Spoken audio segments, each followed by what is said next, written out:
गायत्री सदन में इस बार की दिवाली बहुत ही धूमधाम से मनाई जा रही थी। सुबह से ही बहुत हलचल हो रही थी।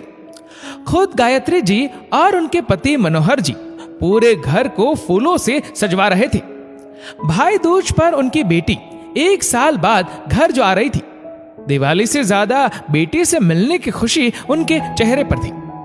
मनोहर जी का बेटा विहान दादी को खोजता हुआ उनके कमरे में गया तो उसने देखा कि दादी कोई तस्वीर लिए उसे सहला रही थी। चुपके से वो अंदर गया और धीरे से दादी के हाथों से तस्वीर खींचकर उन्हें चिढ़ाने लगा। दादी, मेरे रहते हुए ये किसकी तस्वीर को इतने प्यार से निहार रही हो? लेकिन जैसे ही उसने तस्वीर देखी, दादी का दर्द उसे समझ आ गया और वो दादी के गले लग गया और आंसू पोंछते हुए बोला, नहीं दादी, रो मत। इस बार की दिवाली सबके लिए दिल वाले होगी। सबके दिलों के अरमान पूरे होंगे, ये वादा है मेरा।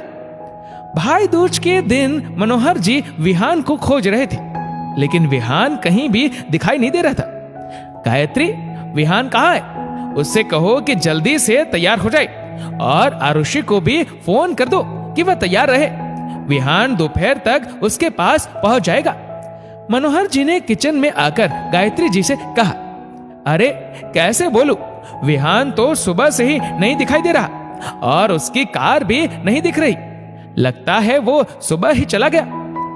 मनोहर जी के चेहरे पर बड़ी सी मुस्कान आ गई। लगता है बहन से मिलने की खुशी में आज तुम्हारा लाडला बहुत जल्दी उठ गया और हमें बताए बिना ही उसे लेने चला गया। मैं भी बहुत बेताब हूं अपनी गुड़िया को देखने के लिए। 1 साल हो गया उसे देखे। 1 साल? लो जी, अभी दिवाली वाले दिन ही वीडियो कॉलिंग पर उसे देखा था। आप भी ना बेटी के मुंह में बाबरे हुए जा रहे। गायत्री जी ने चाय का कप पकड़ाते हुए कहा, वीडियो कॉलिंग और फोन ये सब दिल को सिर्फ थोड़ी देर के लिए तसल्ली देते हैं। दिल को सुकून तभी मिलता है जब अपनी गुड़िया को अपने सीने से लगाता हूं। पता है गायत्री, जब बेटी सीने से लगती है तो उसकी धड़कनों से उसकी खुशी और दुख सभी का एहसास हो जाता है। चाय की चुस्की लेते हुए मनोहर जी बेटी को याद करके भावुक हो गए। दोपहर हो जाती है लेकिन विहान आरुषि को लेकर घर नहीं पहुंचता। तो चिंता में मनोहर जी आरुषि को फोन लगाते हैं, लेकिन उसका फोन नहीं लगता। फिर वो विहान को फोन करते हैं, लेकिन वो भी नहीं उठाता। 2-3 बार करने के बाद विहान फोन उठाता है। हेलो पापा, कुछ काम था क्या? काम? विहान, तुम कहाँ हो? तुम आरुषि को उसके ससुराल से लेकर अभी तक घर क्यों नहीं पहुंचे? मनोहर जी फोन पर विहान पे गुस्सा करते हुए बोले, आरुषि के ससुराल? लेकिन मैं वहां क्यों जाऊंगा? मैं तो अपने दोस्तों के साथ घूमने आया हूं। घर आने में बहुत रात हो जाएगी। लेकिन विहान, आरुषि? मनोहर जी की बात को बीच में ही काट कर विहान हंसते हुए कहता है, क्या पापा, आरुषि कोई बच्ची है जो उसे लेने जाऊं? अब उसकी शादी हो चुकी है। उससे कहिए कैब बुक करे और आ जाए, या फिर आप जीजू से बोल दीजिए, वो आकर छोड़ देंगे।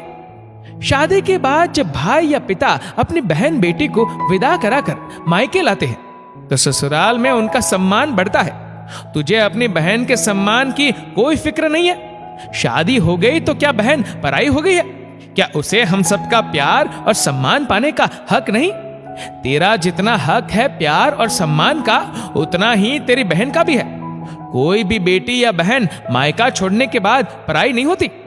मनोहर जी बोले, मगर मेरे लिए वह पराई हो चुकी है और इस घर पर और आपके प्यार सम्मान पर सिर्फ मेरा हक है। विहान की आवाज में थोड़ा गुस्सा था। विहान! मनोहर जी विहान को फोन पर ही डांटने लगते हैं। तभी गायत्री जी फोन छीन लेती है। ये क्या कर रहे हैं आप? इस तरह कोई जवान बेटे पर गुस्सा करता है क्या? तुमने सुना नहीं इसने क्या कहा? अपनी बहन को पराया कहता है। ये वही बहन है जो इससे एक पल के लिए भी दूर हो जाती थी तो पूरा घर सर पर उठा लेता था। अपनी पॉकेट मनी से उसके लिए गिफ्ट लाता था। विदाई के बाद घंटों उसके कमरे में रो रहा था और आज उसी बहन को पराया बोल रहा है। ये सब सुनने के बाद गायत्री जी बोली, विहान, ये मैं क्या सुन रही हूँ? तू इतना निर्मोही कब से हो गया? क्या तुझे एक माँ के दिल और उसके जज्बातों का भी ख्याल नहीं आया? तूने खुद मुझे बेटी के लिए कितनी बार तड़पते देखा है और हमेशा यही कहा है कि माँ जब आप कहोगी गुड़िया को ले आऊंगा। तो फिर आज क्या हो गया? माँ, आपको आज अपनी तड़प दिखाई दे रही है। बेटी से न मिल पाने का दर्द आपको महसूस हो रहा है, लेकिन घर में एक माँ और है जो 7 साल से अपनी बेटी के सम्मान के लिए तड़प रही है। उसे देखने के लिए तस्वीरों का सहारा लेती है। क्या आपको उनकी तड़प और दर्द दिखा? विम्मी बुआ भी इसी घर की बेटी और बहन है, तो उन्हें इस सम्मान और प्यार से क्यों वंचित रखा गया? मैं तो वही कर रहा हूं जो पापा करते आ रहे। विहान की बात सुनकर गायत्री और मनोहर जी एक दूसरे को देखने लगे। आज तूने मुझे आईना दिखा दिया। मनोहर जी और गायत्री विहान की बातों से पश्चाताप की आग में जलकर रोने लगे। पापा, भैया, ये शब्द सुनकर मनोहर जी आश्चर्य से दरवाजे की तरफ देखते हैं। आरुषि और विम्मी दोनों आकर मनोहर जी से गले लग जाती है और विम्मी बुआ तो बच्चों की तरह रोने लगती है। क्या भैया, आप भी न फोन न कोई खबर, अचानक भेज दिया विहान को गाड़ी लेकर, भाग कर आई हूं खुशी से। ऐसा लगा कि पापा आज भी जिंदा है। मनोहर जी अपनी पलकों में आंसू लिए विहान की ओर देखते हैं और विहान पापा को चुप रहने का इशारा करता है। शोर सुनकर दादी भी बाहर आ जाती है और विम्मी को सामने देख खुशी से रोने लगती है। दादी बुआ को गले लगते देख विहान और आरुषि की भी आंखें भीग जाती है। दादी विहान को ढेरों आशीर्वाद देती है और आंखों के इशारे से कहती है कि मुझे उम्मीद नहीं थी कि 7 साल बाद ऐसा भी कुछ होगा। तेरी बुआ को बेटी और बहन का सम्मान और प्यार फिर से मिलेगा। सच में इस दिवाली तूने सभी के अरमान पूरे कर दिए। आज फिर एक बार रिश्तों को मजबूती से जुड़ते देखकर मनोहर जी खुशी से रोने लगे।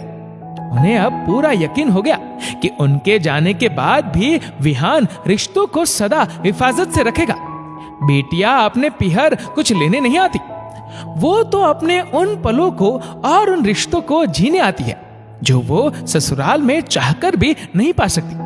दोस्तों, इस वीडियो को लेकर आपकी क्या राय है नीचे कमेंट करके जरूर बताएगा। और अगर आपको वीडियो अच्छा लगा हो तो इस वीडियो को लाइक करेगा, शेयर करेगा ज्यादा से ज्यादा लोगों तक, और ऐसे ही और भी इंस्पिरेशनल वीडियोस के लिए सब्सक्राइब करें हमारे यूट्यूब चैनल को और फेसबुक पर फॉलो करें हमारे पेज को।